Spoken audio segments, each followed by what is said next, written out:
Europe होता है वो हमेशा याद रखें कि ये गेटवे है दुनिया में, क्योंकि यूरोप में जो लोग जाते हैं वो ही आगे अमेरिका यूके वगैरह आपके लिए जाना आसान हो जाता है। अस्सलाम वालेकुम व्यूवर्स, मैं उम्मीद करता हूँ आप सब खैरियत से होंगे। तो आज जो हम वीडियो लेके आए हैं वो है कि यूरोप जाना होगा आपने, तो उसके लिए क्या आपको करना चाहिए, कैसे करना चाहिए। मेरे साथ मेरे दोस्त हैं सिकंदर भाई, तो ये स्वीडन होते हैं। इनसे हम पूछेंगे कि इन्होंने अपना सफ़र कैसे स्टार्ट किया, कि पाकिस्तान पहले ही रहते थे, इनके माइंड में क्या था, क्या अपॉर्चुनिटीज़ थी, और अब बाहर हैं, बाहर क्या अपॉर्चुनिटीज़ हैं, लेकिन कहाँ से इन्होंने कैसे स्टार्ट लिया, बाहर जाना था, तो वहाँ से हम इनका स्टार्ट करेंगे। और आगे जाने से पहले अगर आपने हमारे चैनल को अभी तक सब्सक्राइब नहीं किया तो वो लाजमी करना, और वीडियो अच्छी लगे तो उसको लाइक भी करना, और नीचे कमेंट में आप बताना कि वीडियो आपको कैसी लगी। जी, तो सिकंदर भाई आपने स्टार्ट कैसे लिया? जी अस्सलाम वालेकुम। तो ऐसे था कि जब मैं बैचलर्स में था तो मैंने साथ जॉब भी करता था, तो मुझे यहाँ पे एक तो ये था कि जो मेरी फील्ड के रिलेटेड मुझे यहाँ पे जॉब नहीं मिल रही थी। उसके बाद मैंने जॉब को स्किप किया और मैंने मास्टर्स में एडमिशन लिया। यहाँ पे मैंने MS प्रोजेक्ट मैनेजमेंट किया। उसके बाद भी मैं सेटिस्फाई नहीं था अपनी लाइफ से, तो मेरे में था कि मैंने यार कुछ करना है लाइफ में, कुछ अचीव करना है। तो पाकिस्तान में रह के मुझे नहीं लग रहा था कि मैं ये सब कुछ अचीव कर सकूंगा। तो मेरे एक टीचर थे, वो स्वीडन में होते थे, तो उनसे मुझे इंस्पिरेशन मिली, और क्योंकि उन्होंने मुझे बताया था कि स्वीडन की जो लाइफस्टाइल है वो दुनिया में नंबर 1 है, और वहाँ पे वेज रेट भी अच्छा मिलता है, और आपकी जो वहाँ पे स्टडी है वो कंपैरेटिवली यूके से और कनाडा से बेहतर है, क्योंकि वहाँ पे जो यूनिवर्सिटीज़ हैं जिसमें मेरा एडमिशन हुआ था वो तकरीबन टॉप 10 जो है ना ग्लोबली रैंक बिजनेस स्कूल्स में मेरा उधर एडमिशन हुआ। तो जब मैं इधर से गया तो मुझे बहुत मुश्किल है, क्योंकि आपको तो पता है कि जैसे ये थर्ड वर्ल्ड कंट्री से अगर आपने यूरोप मूव करना है तो आपको बहुत मुश्किलात आती हैं। तो सबसे पहले जब मेरा एडमिशन का लेटर मैंने अप्लाई किया था, इनकी वेबसाइट है universityadmission.sc, और इसकी जो 15 अक्टूबर से लेके 15 जनवरी तक ये डेट्स ओपन होती हैं, उसमें आप एडमिशन ले सकते हैं। अच्छा। जब मैंने अप्लाई किया तो इसकी वो 900 स्वीडिश क्रोन इसकी जो है वो कॉस्ट आती है।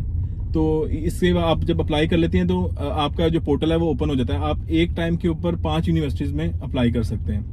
तो अच्छा, तो वहां से आपने अप्लाई कर? जी, मैंने वहां से वेबसाइट से अप्लाई पहला आपने ये स्टेप लिया? जी, पहला स्टेप मेरा ये था कि मैंने वो 900 स्वीडिश क्रोनर, जो कि एक स्वीडिश क्रोन इस टाइम जो करंट रेट फरवरी में चल रहा है तकरीबन 28 या 29 रुपए का एक स्वीडिश क्रोन है। अच्छा। तो 900 स्वीडिश क्रोन आपने वो पे करने हैं, और आपका वो जो universityadmission.sc के ऊपर आपका पोर्टल बन जाएगा। उसमें आपने अपने डॉक्यूमेंट्स को अपलोड करना है, आपकी मैट्रिक की, आपकी इंटर की और आपके बैचलर्स के डॉक्यूमेंट्स आपने जो है वो सबमिट करवाने हैं उसके थ्रू। उसके बाद आपका जो नाम है वो शॉर्टलिस्ट होता है यूनिवर्सिटीज में, आप क्वालिफाइड करते हैं, फिर आपका फर्दर प्रोसेस जो है आगे स्टार्ट होता है। जो एक चीज जो सबसे इम्पोर्टेंट है इसमें कि आपने जो अपनी मैट्रिक की डिग्री है और जो इंटर की है, और जो मैट्रिक की वो आपने IBCC से, और जो आपकी बैचलर की डिग्री है 4 इयर्स वो आपने HEC से वो करवानी है, रिकॉग्नाइज करवानी है। उसके लिए आपको एक मैं लिंक नीचे डिस्क्रिप्शन में दे दूंगा, जिसके थ्रू आप अपनी जो है ना ऑनलाइन ही आप अपनी जो तो जो भी ये इन्फॉर्मेशन देंगे ना, कहाँ से इन्होंने किया, वो हम नीचे अटैच कर देंगे, आप वहां से चेक भी कर सकते हैं। जी।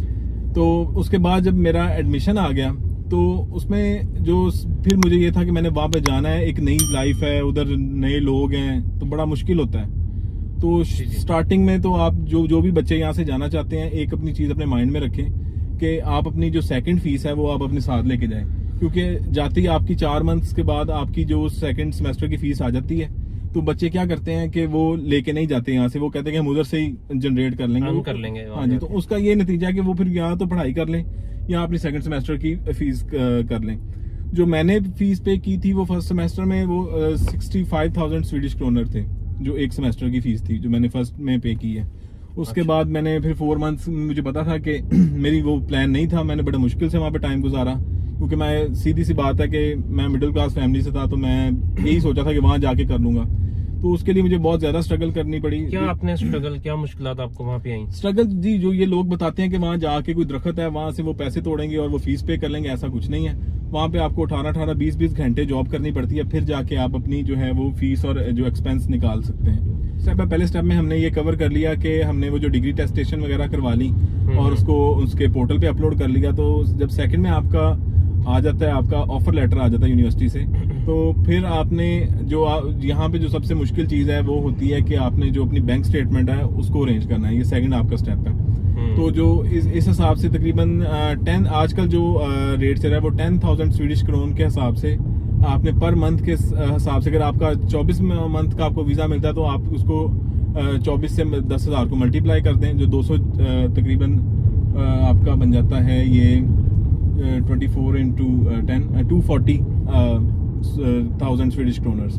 अच्छा, तो इसके बाद ये है कि आपने वो जो बैंक स्टेटमेंट है वो आप फ्रेश भी लगा सकते हैं, आप अपने पेरेंट की भी लगा सकते हैं जो आपको सपोर्ट कर रहा है, और वो आप अपने बैंक अकाउंट में भी रख के उसको जो आप यूज कर सकते हैं। एजेंसीज वगैरह भी होती है मेरे ख्याल से? उसमें एजेंसीज में ये है कि वो 2 नंबर काम हो जाता है। अच्छा, अगर आप पकड़े जाते हैं तो फिर आपकी समझे फ्यूचर के लिए वो मसला बन जाता है, आपको बैन कर देते हैं वो। अगर आप कोई भी 2 नंबर, यही बात है कि आपने डॉक्यूमेंट्स जो है वो कभी 2 नंबर नहीं लगाना। मतलब कि आप कोशिश करें कि आपकी रियल होनी चाहिए। हाँ जी, वो सारी चीजें जो आपकी ना वो रियल होनी चाहिए। तो तकरीबन आप अपने माइंड में रखें कि रफली कि आपने की है रफली कि 1 करोड़ रुपए की आपको बैंक स्टेटमेंट चाहिए कम से कम।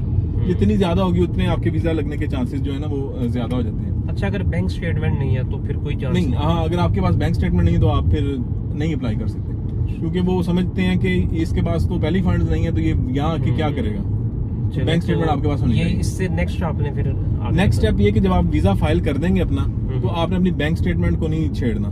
यानी कि आपने ये नहीं करना कि मैंने वीजा फाइल किया तो उसके साथ ही आपने बैंक स्टेटमेंट जो है आपने अरेंज किया उसको विड्रॉ नहीं करवाना जब तक आपका वीजे का डिसीजन नहीं आ जाता। आपने वो बैंक स्टेटमेंट को नहीं छेड़ना।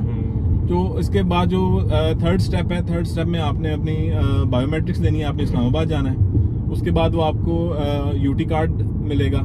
तो मतलब कि आपने कैपिटल में जाना है। अगर आप इंडिया से इस्लामाबाद में, अगर आप इंडिया से तो फिर आपने अपने अपने कैपिटल, यानी जो कैपिटल में आपकी एम्बेसी होगी ना, आपके 1-2 चक्कर वहां लगेंगे, ये भी आप अपने माइंड में रखें। तो जैसे आपको एक दफा जाएंगे आप फिंगरप्रिंट्स देने, और सेकंड टाइम आप अपना जो कार्ड है वो कलेक्ट करने जाएंगे।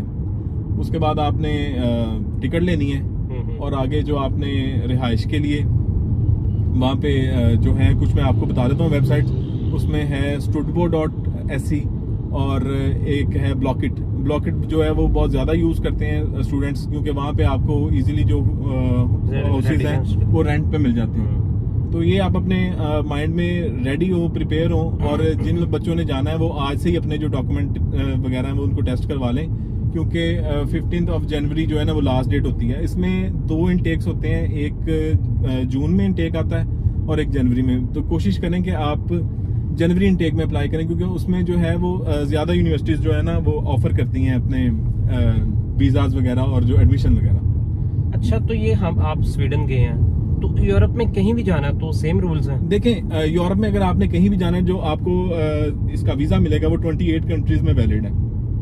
अगर आपको लग रहा है कि आपने कहीं और मूव करना है, अगर आप एक ये जो यूरोप होता है वो हमेशा याद रखें कि ये गेटवे है दुनिया में, क्योंकि यूरोप में जो लोग जाते हैं वही आगे अमेरिका, यूके वगैरह आपके लिए जाना आसान हो जाता है। और उसमें ये भी है कि जो स्वीडन में है जॉब अपॉर्चुनिटीज ज़्यादा है कंपैरेटिव टू, अगर आप यूके में देखें तो वहाँ पे बहुत ज़्यादा जो है ना रश पड़ गया है पाकिस्तानी स्टूडेंट्स का। और स्वीडन में जो मुझे लगा है अभी तक कि यहाँ पे पाकिस्तानी बहुत कम है, और इसीलिए यहाँ पे जो है ना वो आपको वेजेस भी अच्छे मिल रहे हैं, और आपको जो जॉब्स के मौके भी बहुत ज़्यादा हैं। चलिए, ठीक हो गया। व्यूवर्स, ये था हमारा आज की वीडियो में कि आपने अगर यूरोप कहीं जाना है, स्वीडन वगैरह जहाँ भी, तो उसके लिए आपके क्या स्टेप्स वगैरह आपको लेने पड़ेंगे, तो इसमें हमने बताए हैं। लेकिन अगली जो हमारी वीडियो होगी, नेक्स्ट पार्ट इसका होगा, उसमें हम वहाँ का लाइफस्टाइल बताएंगे, क्या आपको स्ट्रगल करनी पड़ती है, सब कुछ उससे रिलेटेड। तो उसके लिए आप हमारे चैनल को सब्सक्राइब कर लें। इंशाल्लाह हाजिर होते हैं अगली वीडियो में।